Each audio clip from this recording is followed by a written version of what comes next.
नमस्कार दोस्तों, मैं प्रवीण सर आपका तान्या एकेडमी में हार्दिक स्वागत करता हूं।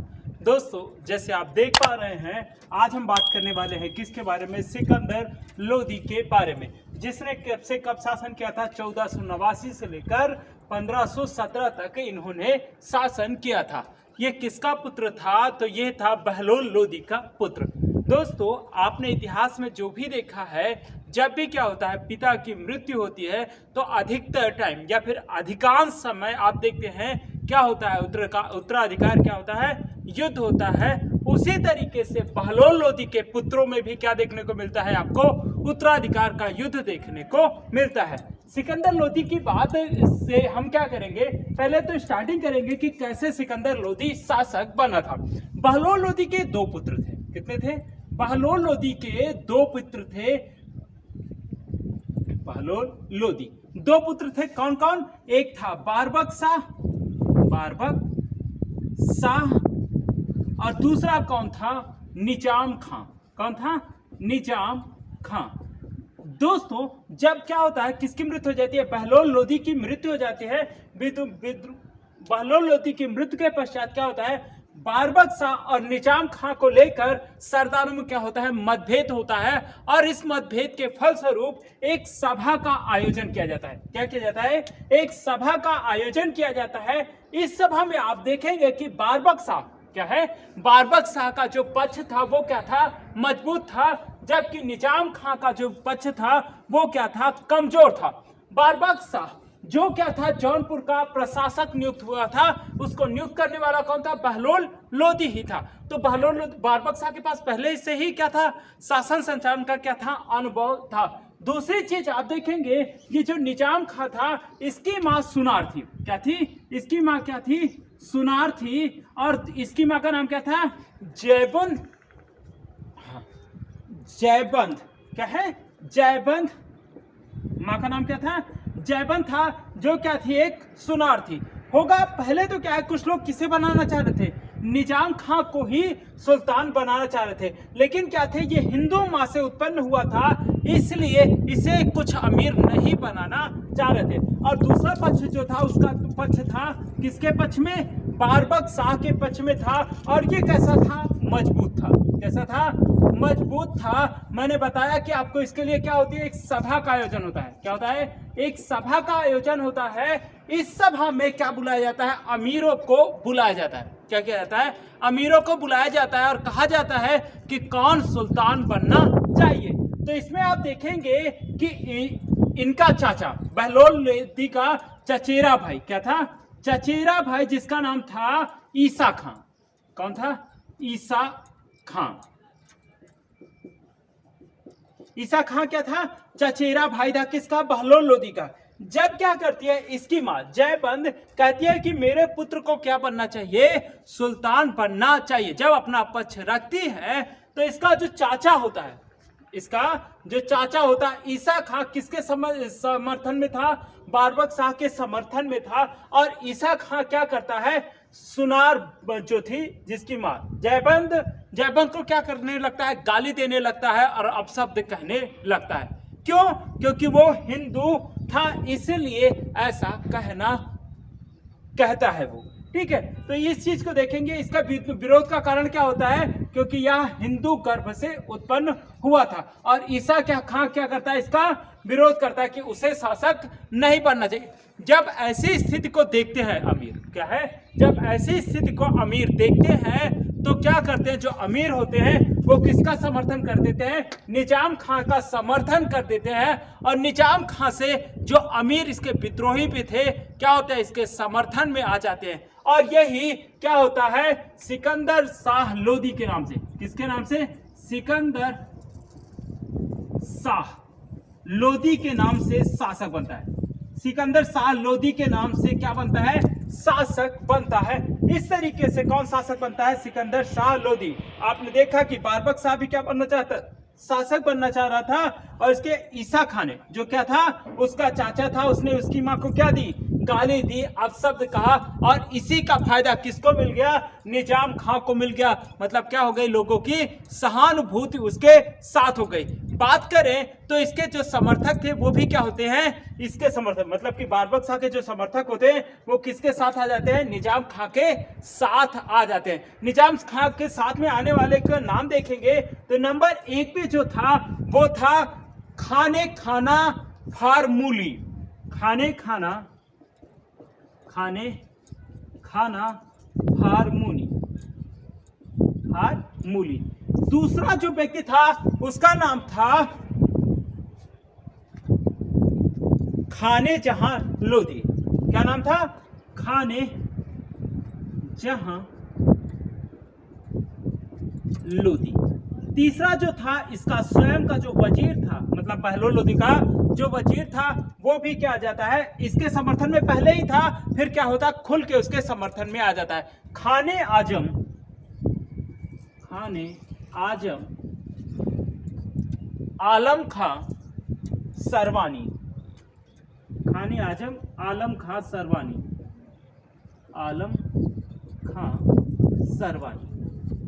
ठीक है, तो दोस्तों हमने देखा कि कैसे ये परिस्थितियां बनी और किस तरीके से सिकंदर शाह लोधी शासक बना। तो दोस्तों क्या करिए, इसे स्क्रीनशॉट ले लीजिए। वैसे तो क्या करिएगा, आप इसे ग्राफ बनाकर इसे लिखिएगा, आपके लिए बहुत ही इंपॉर्टेंट होगा।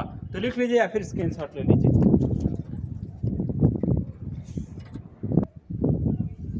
हो गया दोस्तों। अब हम देखेंगे किसके बारे में कि सिकंदर लोधी के समक्ष प्रारंभिक समस्याएं क्या थी।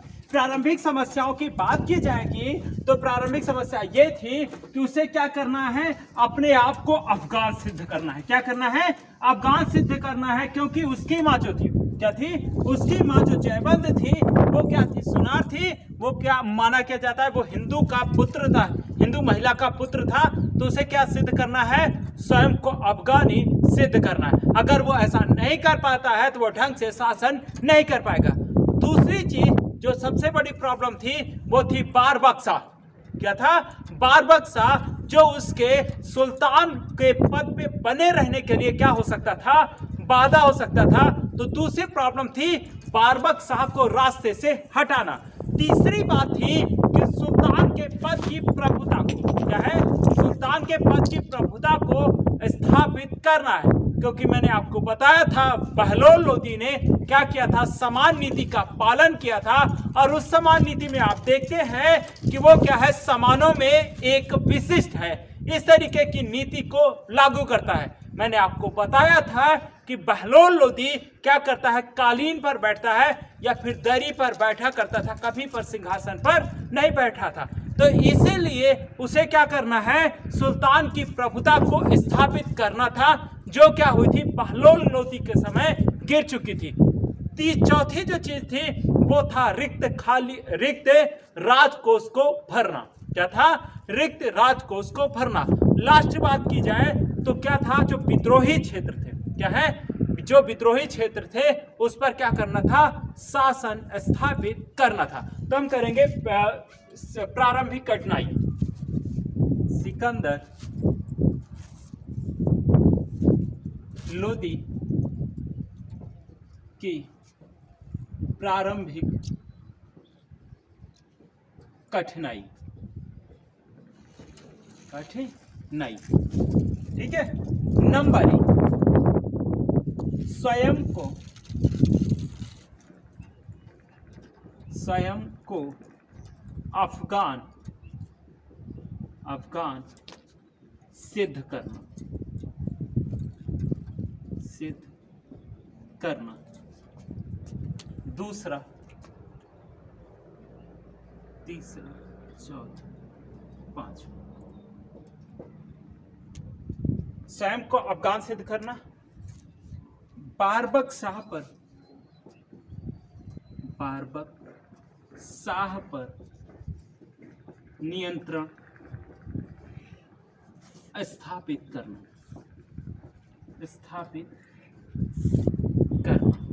नेक्स्ट, खाली रिक्त कोष को, खाली राजकोष को भरना। नेक्स्ट, विद्रोही क्षेत्रों विद्रोही क्षेत्रों पर नियंत्रण स्थापित करना,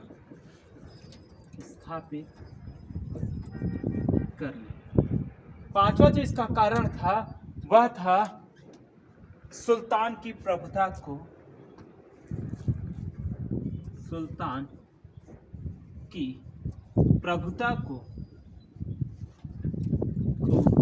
स्थापित करना। तो दोस्तों ये रही उसके समझ प्रारंभिक कठिनाई। इसे लिख लीजिए या फिर स्क्रीनशॉट ले लीजिए।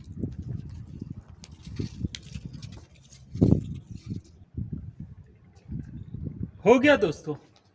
अब हम बात करेंगे इन विद्रोहों से कैसे निपटा जाए, या मतलब ये जो प्रारंभिक कठिनाइयां थी उनसे कैसे निपटा जाए। मतलब क्या हो रहा था, फिरोज शाह तुगलक सिकंदर लोदी के समझ प्रारंभिक कठिनाई थी कि क्या कर जो अमीर थे जो उनके विरोधी थे, सिकंदर लोदी के जो विरोधी अमीर थे उनसे कैसे निपटा जाए। तो सिकंदर लोदी ने क्या किया कि उनसे अधिक शक्तियां किसे दे दी, जो उसके समर्थक थे। सिकंदर लोदी ने अपने समर्थकों को ढेर सारी शक्तियां देकर जो विद्रोही अमीर थे उनको क्या किया, कमजोर करने का कार्य किया। इस तरीके से पहले तरीके से उन्हें क्या किया, निपटारा करने का कार्य किया। दूसरा देखा जाए तो सिकंदर लोदी का एक चाचा और था जिसका नाम था आलम खां। तो वो भी क्या कर रहा था, विद्रोह कर रहा था। और इस विद्रोह को जब दबाने की कोशिश की गई तो ये किसके पास चला गया, ईसा खां के पास चला गया, जो क्या था, दूसरा चाचा था। तो ईसा खां के पास जब जाता है तो ईसा खां कहता कि नहीं तुम चलो, हम तुम्हारे साथ हैं। तो ईसा खां और आलम खां को क्या करता है, सिकंदर लोदी अलग करने का कार्य करता है। फिर किसके ऊपर आक्रमण करता है, ईसा खां के ऊपर आक्रमण करता है और ईसा खां को आक्रमण करके पराजित करता है। और अंततः ईसा खां की क्या हो जाती है, मृत्यु हो जाती है।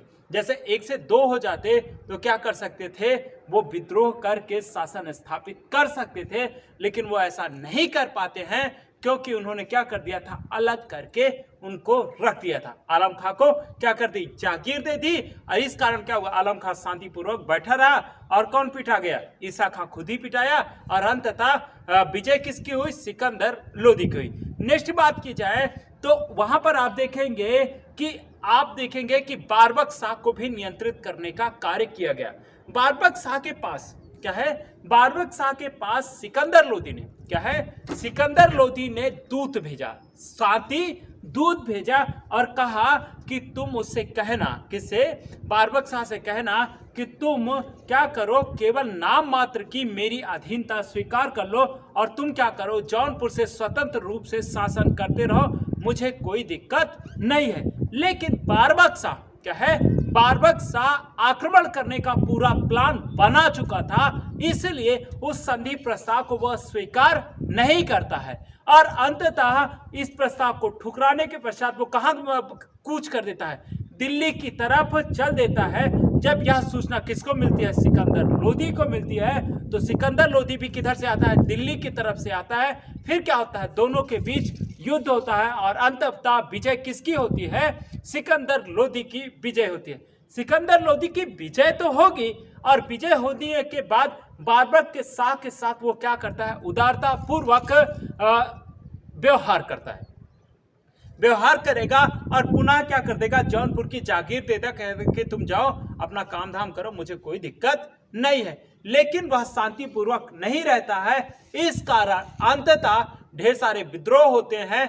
इसके पश्चात अंत समय में वो क्या करता है, पुनः किसके ऊपर आक्रमण करता है, बारबक शाह के ऊपर आक्रमण करता है। और आक्रमण करने के पश्चात बारबक शाह को क्या बनाया जाता है, बंदी बनाया जाता है, बंदी बनाकर कारागार में डाला जाता है। और क्या किया जाता है, अपने अधिकार क्षेत्र में किसे ले लिया जाता है, जौनपुर को ले लिया जाता है। तो दोस्तों ये रहे प्रमुख विद्रोहों के बारे में, जिसका निस्तारण कैसे किया गया हमने उसके बारे में बात की। तो हम क्या करते हैं, उसे लिख लेते हैं।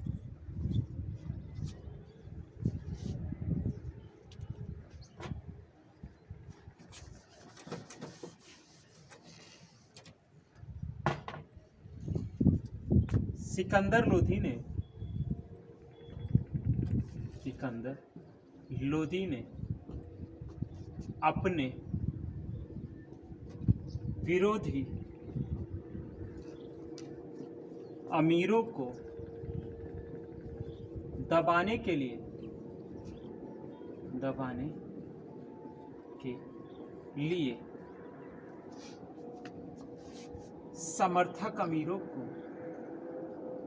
समर्थक अमीरों की शक्तियां बढ़ा दी।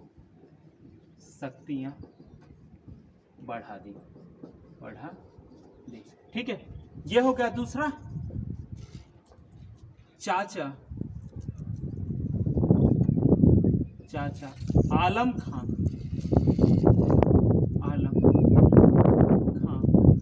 ने विद्रोह किया और ईसा खां के पास गया।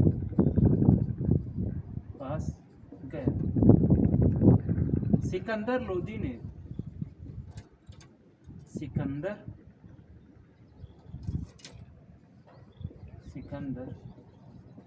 ने कूटनीति का प्रयोग किया।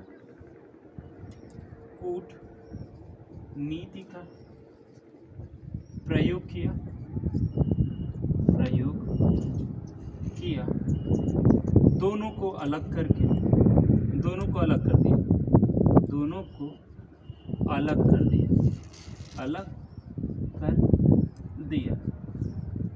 आलम खां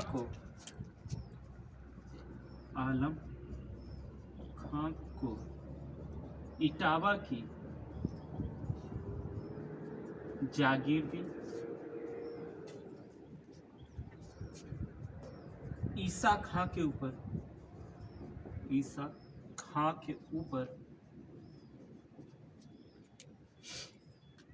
आक्रमण किया।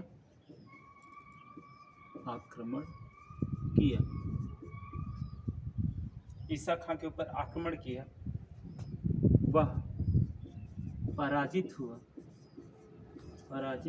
हुआ और वह घायल हो गया। घायल होने के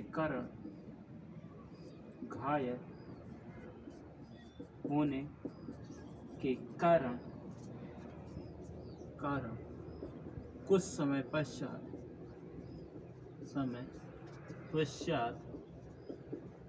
ईसा खां की मृत्यु हो गई।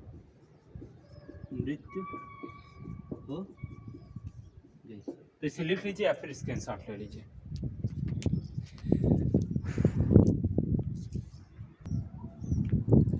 हो गया दोस्तों।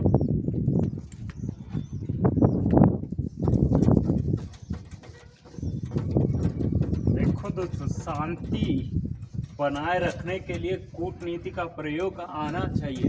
शासन में सबसे ज्यादा जरूरी तो यही है ना कि आप किसी भी तरीके से क्या करिए, अपने आप को ठीक से रख पाइए।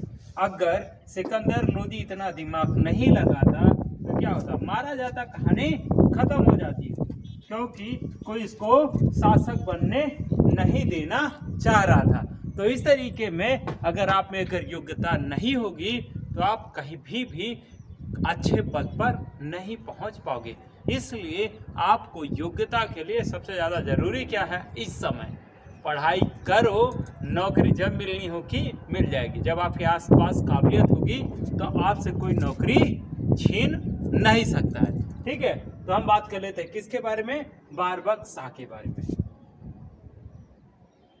बारबक शाह ने विद्रोह किया। उस विद्रोह को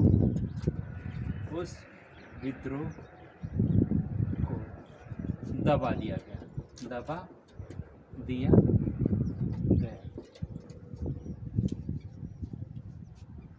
अंत समय में सिकंदर लोदी ने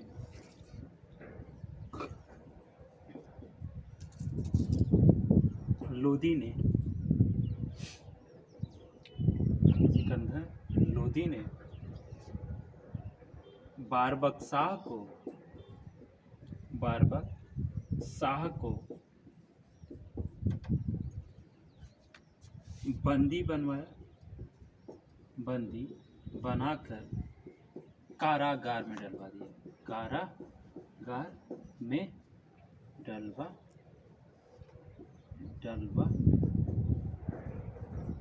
दिया।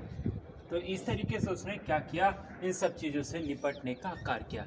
ऐसा बताया जाता है कि सिकंदर लोदी ने क्या है, सिकंदर लोदी ने 1 वर्ष में ही अपने विद्रोहियों के दांत खट्टे कर दिए। मतलब 1 वर्ष में ही क्या किया, सारी समस्याओं का समाधान ढूंढने का कार्य कर दिया था। कौन? सिकंदर लोदी ने 1 वर्ष में ही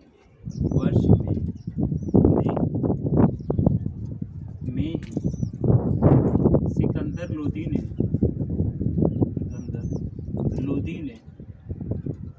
अपने चुनाव को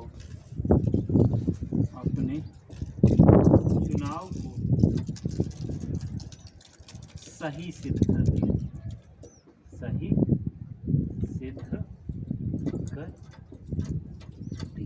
ठीक है। अब दूसरी इसकी सबसे बड़ी परेशानी क्या थी?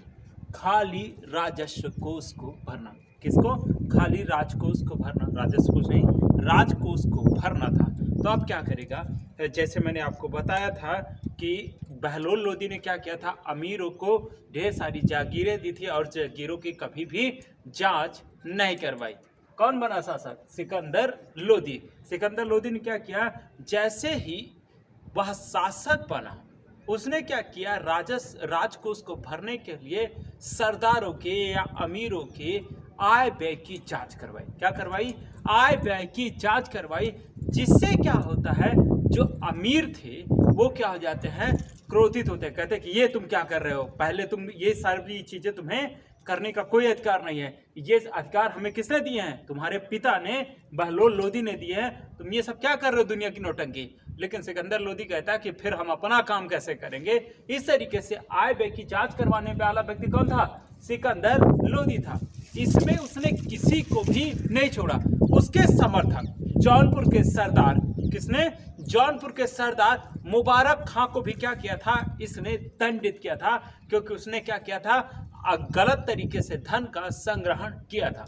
जैसे आप देखेंगे जैन धर्म में क्या किया जाता है, अपरिग्रह की बात की जाती है। आवश्यकता से अधिक चीजों का क्या नहीं करना चाहिए, संग्रहण नहीं करना चाहिए।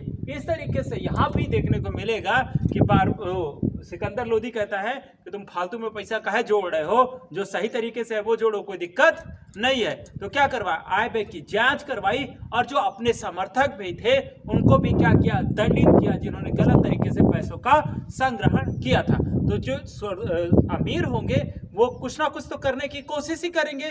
तो होगा क्या, सिकंदर लोदी का एक और भाई होता है। क्या होता है? एक और भाई होता है, जिसका नाम होता है फतेह खां। कौन होता है? फतेह खां। अमीर कहता है चलो इसको हटाओ, बारबक शाह का तो अयोग्य है, कोई मतलब नहीं है, तो हम किसको बनाते हैं शासक? फतेह खां को शासक बनाते हैं। जब इस बात की जानकारी किसे मिलती है? सिकंदर लोदी को। और सिकंदर लोदी को पता चलता है कि ये लोग ऐसा करने वाले हैं। तो सिकंदर लोदी कहता है चलो तुम्हारी अब कोई जरूरत नहीं है, तुम लोग बाहर जाओ, कोई जरूरत नहीं है। मतलब क्या हो, जो तुम कर सकते हो, अगर हमें जानकारी मिल गई, तुम पहले से तुमको निपटा दें। जब निपटा देंगे तो तुम कुछ कर पाओगे नहीं, हम क्या रहेंगे, अपने आप में सुरक्षित रहेंगे। तो इस तरीके से सिकंदर लोदी ने क्या किया, विद्रोहियों के दमन करने का कार्य किया था। तो हम लिखेंगे इन सब चीजों के बारे में, है ना। थोड़ा सा लिख के भी रखो, और जो इंपॉर्टेंट चीजें होंगी वो कहीं ना कहीं आपसे जब भिड़ेंगी तो क्या होगा, जैसे बड़े एग्जाम में हमारे लिए सबसे ज्यादा जरूरी क्या होती है, कॉन्सेप्ट होता है। कॉन्सेप्ट के साथ जब कॉन्सेप्ट पता होता है तो क्या होता है, फैक्ट तो ऑटोमेटिक वो निकल आता है कि ये इसका रिलेशन हो ही नहीं सकता है। तो लिखेगा विद्रोही अमीरों सिकंदर लोदी ने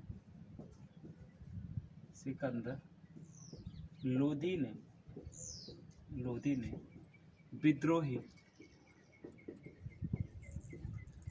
अमीरों के आय व्यय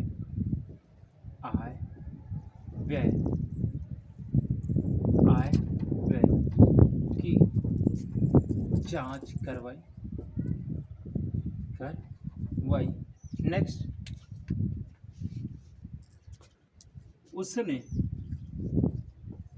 अपने समर्थकों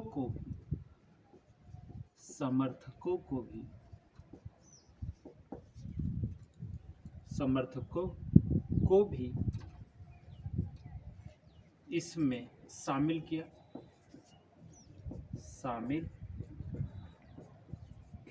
और शामिल नहीं करता तो क्या होता, उसका राजकोष तो खाली था, शासन संचालित अच्छे से नहीं हो सकता था।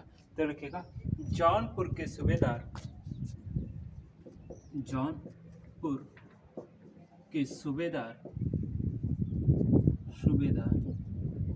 इब्राहिम खां,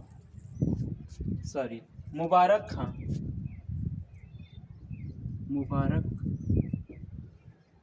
खां भी, जो कि सिकंदर लोदी के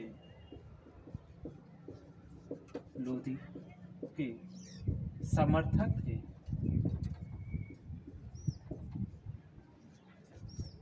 उन्हें भी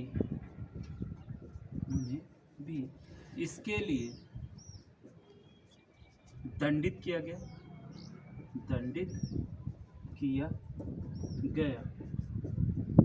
नेक्स्ट, अमीरों ने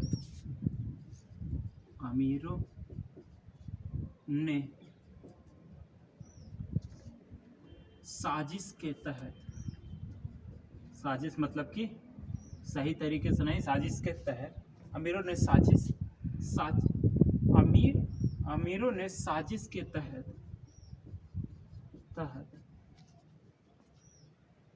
सिकंदर लोदी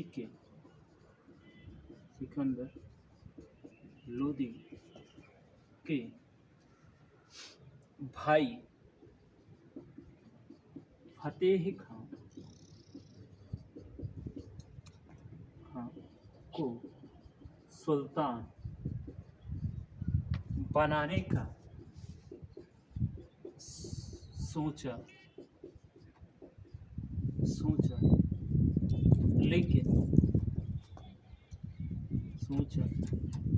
लेकिन इसकी जानकारी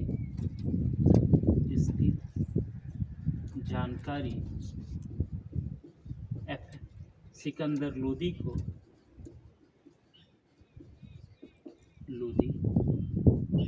हो गई। सिकंदर लोदी ने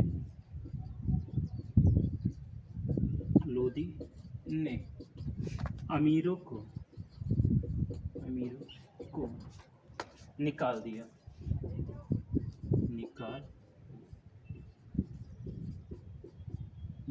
इसे लिख लीजिए या फिर स्क्रीनशॉट ले लीजिए।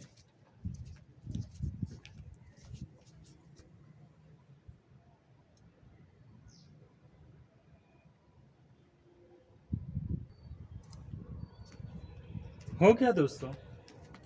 आप क्या करते हैं, दो और पॉइंटों के बारे में बात कर लेते हैं। मतलब इस तरीके से क्या किया, इनका दमन करने का कार्य किया।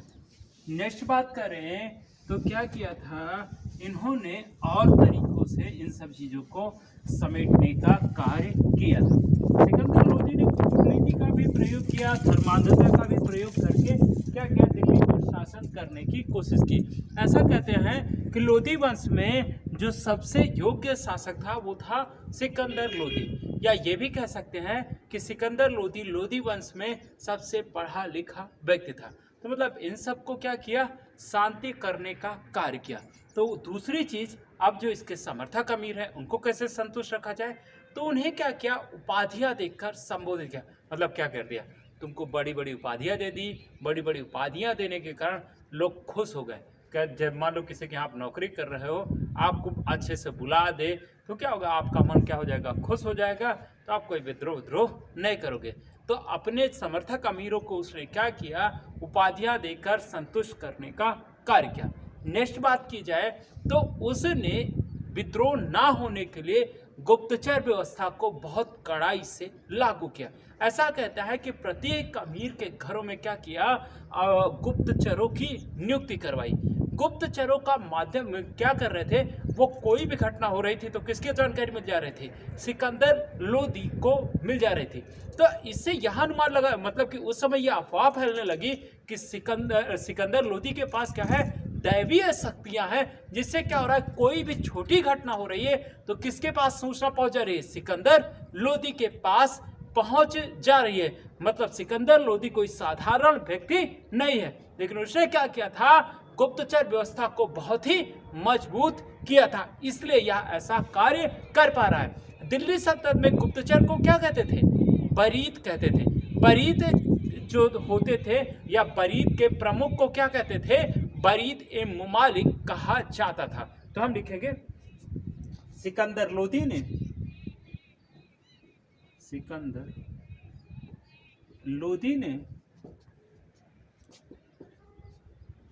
लोदी ने अपने अमीरों को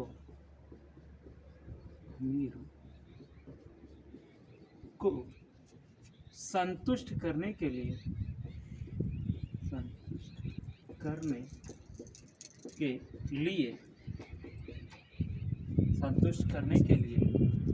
उन्हें उपाधियां दी। दोस्तों उपाधियां तुम्हारे कोई काम की नहीं है, इसलिए फिर कहीं इस तरीके के क्वेश्चन अभी मैंने देखे नहीं है, इसलिए कोई जरूरत नहीं है। तो हम क्या कर रहे हैं, उसकी उपाधियों के बारे में कोई बात नहीं करते। सिकंदर लोदी ने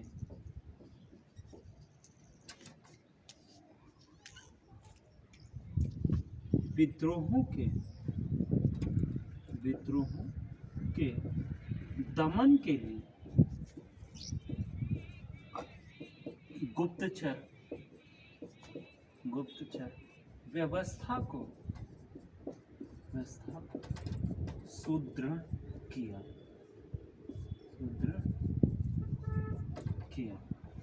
तो इसमें एक चीज सुदृढ़ किया, नोट, गुप्तचर को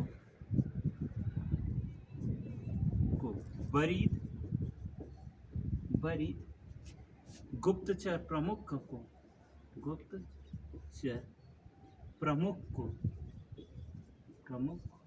को बरीद ए मुमालिक कहा जाता है। ठीक है, ये रही दो इंपॉर्टेंट चीज। इस तरीके के क्वेश्चन आपसे बार बार पूछे जाते रहे। तो दोस्तों क्या करेंगे, इसे आप क्या करेंगे, याद करके रखेंगे। नेक्स्ट क्लास में हम बात करेंगे सिकंदर लोदी के राजत्व सिद्धांत के बारे में और उसके द्वारा क्या क्या कार्य किए गए हैं, और क्या करवाएंगे, हम सिकंदर लोदी की मृत्यु करवाएंगे। इस तरीके से हम कल क्या करेंगे, सिकंदर लोदी का समापन कर देंगे। तो दोस्तों आज के लिए इतना ही। Thank you.